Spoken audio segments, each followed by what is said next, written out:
Well, good morning. We're excited to be here at Ocala Regional Medical Center, and I want to thank Chad Christensen, the CEO of Ocala Health, for hosting us.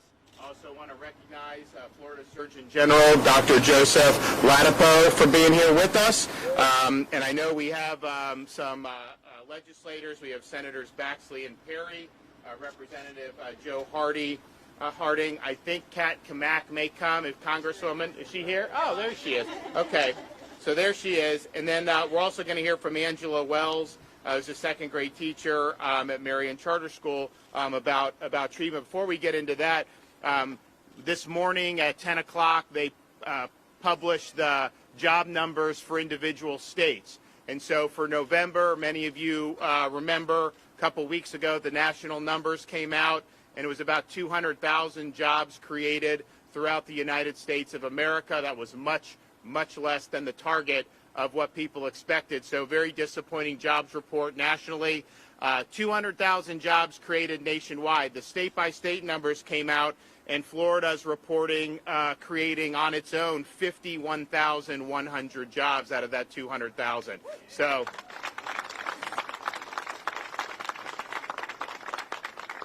And they actually revised upward October. I had reported, and we had reported 44,000 new private sector jobs. That has now been revised upward to 49,000 private sector jobs created in October. And so we continue to lead the way in that. There's a lot of problems going on when you look at inflation, what they're doing in Washington. Everything is going up. It's very difficult to keep up when things are rising this much. So we'd ask them to stop doing some of the policies that are causing the inflation and reverse course. But we're holding down the fort here in Florida. We are going to continue to lead, and we're very proud of what we've been able to do and be able to proud that, you know, when you look 200,000, I mean, we're a massive country, over 330 million people, 200,000 jobs, you know, that's not a lot for the whole country. And of that, to Florida to be over 50,000, you know, it just shows that the policies matter. We're also happy to have really embraced and led when it came to early treatment to fight COVID-19. And this was something that we had really worked hard on over the summer when we were experiencing high levels of hospital admissions. The fact of the matter is a lot of these people were admitted, didn't even know that this was something that was a possibility. You know, you had some hospitals like here that were offering them, but it just hadn't permeated into the broader public that this was even an option. People hadn't even heard of things like monoclonal antibodies by and large. And so we said we want to make sure people understand that this is something that has proven to be effective, and it's something particularly for high-risk people that you could get both to treat an infection, but also if you have post-exposure, you could use for prophylaxis. And so we opened up 25 different sites throughout the state of Florida. And what we did with that was that made it more available in the sense of it was easier for people to get it. So you had the healthcare system was doing it anyways, and then we were doing the monoclonal sites in addition to that. So if our 25 sites were doing 4,500 people, that was in addition to whatever the healthcare system was producing. And so that gave a lot of people access. But one of the things we did in addition to doing that was we had our Surgeon General, Scott Rivkees at the time, he did a standing order for people to be eligible for this, that basically tracked the emergency use authorization. And that was important because when you're dealing with something like a monoclonal antibody for COVID, whether it's the Regeneron, whether it's the Sotrovimab, which we also used in Florida, you got to do it earlier in the process. And so somebody gets infected, they develop symptoms, they test positive, then they go get this, and it's got a really good track record. If you wait and then you end up getting in the intensive care unit, at that point, the monoclonal is not likely to be very effective. And so what we were able to do by doing that was basically give people a beeline to be able to get it early enough to make a difference. And I think what you're seeing in some of the places, you know, because you have big waves going on in the northern United States, and I think what you're seeing is not as many people know about the fact that there's these treatments available. But when they try to get it, they got to go through all these bureaucratic hoops. So, okay, you got to go see your primary care, then a referral, all this stuff.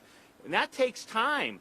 And if it gets you outside the window of when it's going to be effective, then what good is it doing at that point? So by cutting that out, we were able to obviously get it to a lot of people, but I think get it to them in time so that it actually made a difference. And I think you've seen certainly the results when people are getting it, far, far less likely to eventually be admitted into the hospital.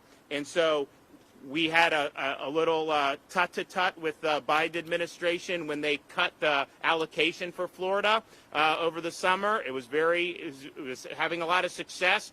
They cut it, and so then we were in a situation where we were going to potentially be shorthanded.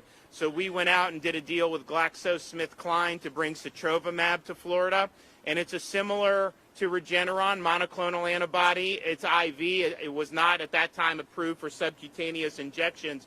And so we were able to do sotrovimab for the people that still needed monoclonals if we didn't have enough of the Regeneron. And so that is now something that the federal government's done an exclusive deal. After we did our deal, they went ahead and did kind of an exclusive. So they're providing some sotrovimab through the normal channels. And, we've had, for the last couple months, we've had one of the lower infection rates in the country. So we're still doing the monoclonal, but the demand's been a lot low. Well, now you see, you have big surge in the north. Last year, we increased in the winter, not as high as them, but, I said in mid-November that we probably had bottomed out. I mean, we actually had fewer than 1,000 people who were COVID positive in hospitals statewide in Florida. We've got 22.5 million people, and when you think about it, between now and May, we probably will never have a day where we have less than 25 million people in this state. When you count the snowbirds, when you count the tourists, when you count everybody that's doing all this, so that's just the reality. So we are committed to doing the monoclonals. To the extent demand goes up and you need to do more, we will work to make sure that those sites are available. But we've also seen that you've seen some improvements and some new innovations come onto the market. So most recently, December 8th, the FDA issued an emergency use authorization for a new product called Evusheld, and it's AstraZeneca's new monoclonal antibody product for pre-exposure prevention of COVID-19 for eligible populations 12 and older. It's different than the Regeneron or the sotrovimab. This is a long-lasting, long-acting monoclonal therapy, and in the clinical trials, it reduced the risk of developing COVID in the first instance by 77%. Now, look, clinical trials are what they are. I mean, I think if you look back at the monoclonal clinical trials, I think they performed in line or even better than the clinical trials in the real world. But you look at like Pfizer and their initial results saying 95% protection against infection. I don't think anyone can look at what's happened over the last 6 to 8 months and say that it's 95%. That's why they're saying 3 and 4 boosters. So the immunity clearly wanes, and it wanes very quickly. And so those clinical results, they are what they are. The monoclonal results have been very, very good, and in the real world and in the clinical trial. So our hope is that this performs in line with that. Now, this is not the same as what we've been doing with monoclonal, where you get infected and then you go in and do the monoclonal site, or you've been exposed and you're high risk to a potential infection and you can go in and use it for post-exposure prophylaxis.